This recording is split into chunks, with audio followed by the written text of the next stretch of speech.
I'm originally from Jackson, Mississippi. My family comes from Natchez, Mississippi. And I have now been in Austin, Texas for the past 14 years. Primarily I guess I still consider Mississippi my home. And then my research home, I'm thinking about, like geographically, my research is primarily concerned with Southeast Europe. I think that when initially asked, I was unsure what I might say about decolonization because it's not necessarily a subject that frames my research as explicitly in the ways I think about race and racialization, which are very much connected to the colonial project and decolonization. But I would not present myself as an expert on decolonization or one who's really leading efforts. However, I believe I was asked to participate, or one of the reasons I was asked is because I do talk quite a bit about decentering certain dominant fields and dominant academic disciplines within the broader question of ASEEES and the broader region of East Europe and Eurasia. And I also talk about what it means to configure the Balkan region, to configure Southeast Europe in our broader study and engagements of big questions and ideas. And so going into the plenary, I was hopeful that I could contribute to the conversation, but also wanted to be very intentional about that space for scholars who were engaged in decolonialism more explicitly. And then also another issue that I really care about, which is also asking more questions about who gets to speak and from where do we get to speak. And I feel that the plenary addressed that very well. I thought it was a very powerful moment. To be honest, after some of my fellow panelists spoke, I was not quite sure how to both share and bring to a close, but not necessarily because I was so much lost for words, so to speak, but that I think that the things that were raised, the stories that were shared, the questions that were asked really needed to linger. And I was not necessarily in a rush to want to try to bring that to a close.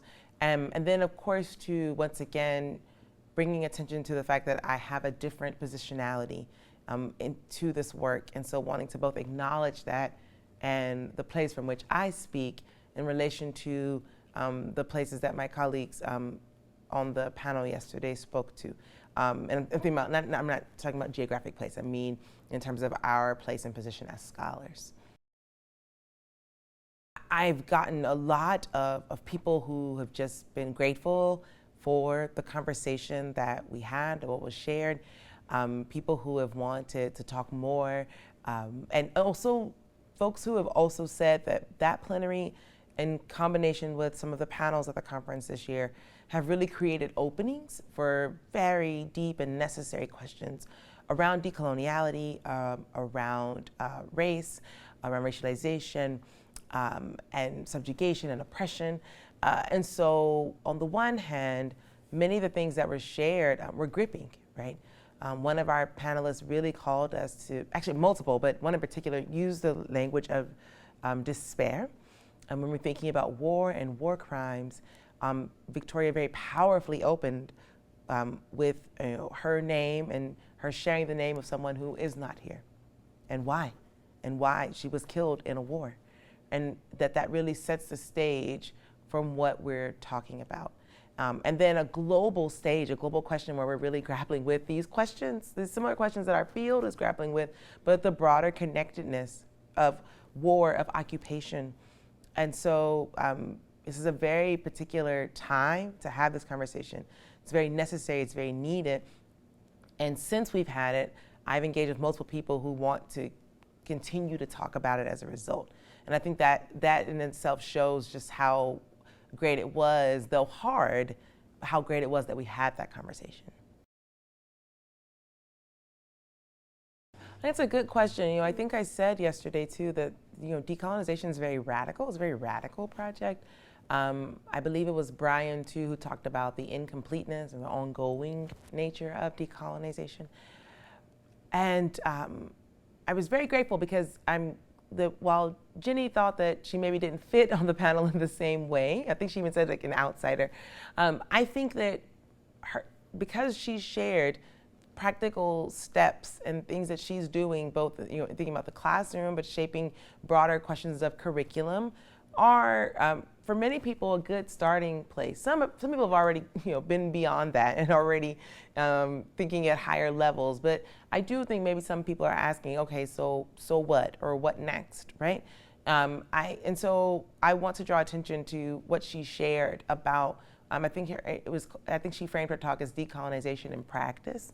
There are many people, though, especially from the Balkans and from Southeast Europe, who have long talked about decolonization efforts. And I think, as I said yesterday, listening and engaging with are two things that can be very radical as well, that are very necessary. Because sometimes too, scholars will reinvent all kinds of wheels or think that we're doing something novel, and this is not novel. So in addition to other fields, other academic disciplines that have long asked questions about decolonization and post-colonialism, right? There are also those scholars in our field of East Europe, Eurasia, however we want to define it, particularly in Southeast Europe, thinking about former Yugoslavia, but other spaces too, in Bulgaria and Romania and Albania, people who've already been asking with and contending with these questions, and also outside of history as a discipline, outside of disciplines that might not traditionally be ways that we ask questions in ASEEES. And so I think it's very important and key that we start with those scholars who are already doing this work. I think also as well we should think about how we use the tools and resources that we have to continue to draw greater attention to questions of decoloniality. And by that I mean how we shape our plenary conversations. It was very great that we did this.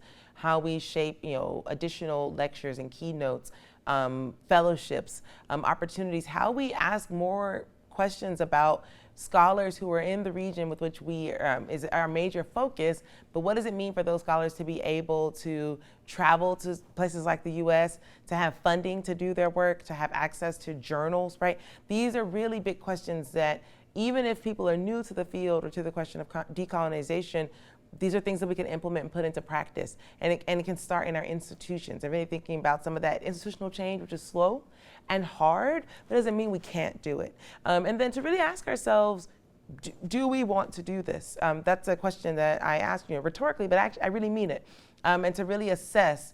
Raquel Green, who is a Russian professor, spoke yesterday on a different panel about a very similar question about what does it mean to do this work, and do we want to do it, and having really genuine conversations about that, because that's a starting point to then shape action.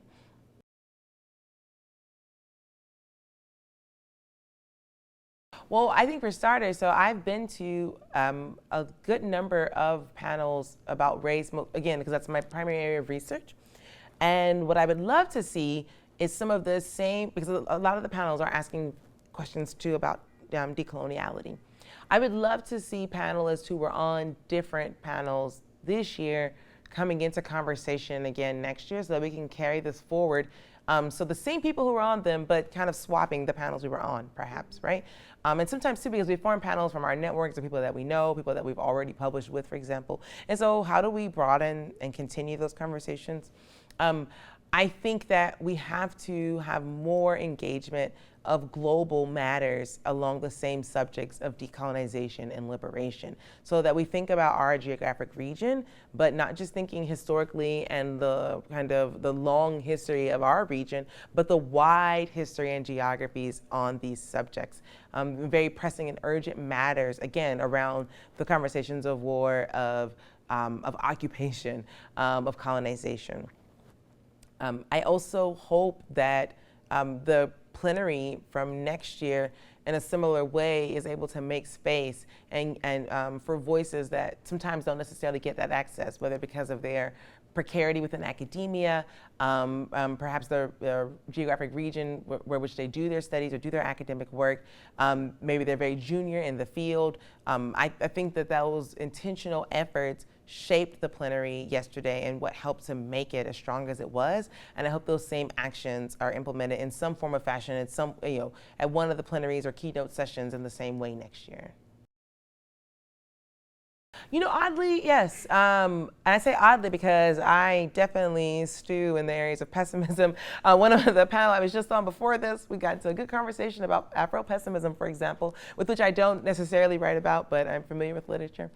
And so I still am hopeful in some ways. I'm also skeptical. I'm only really recently beginning to attend ASEEES more.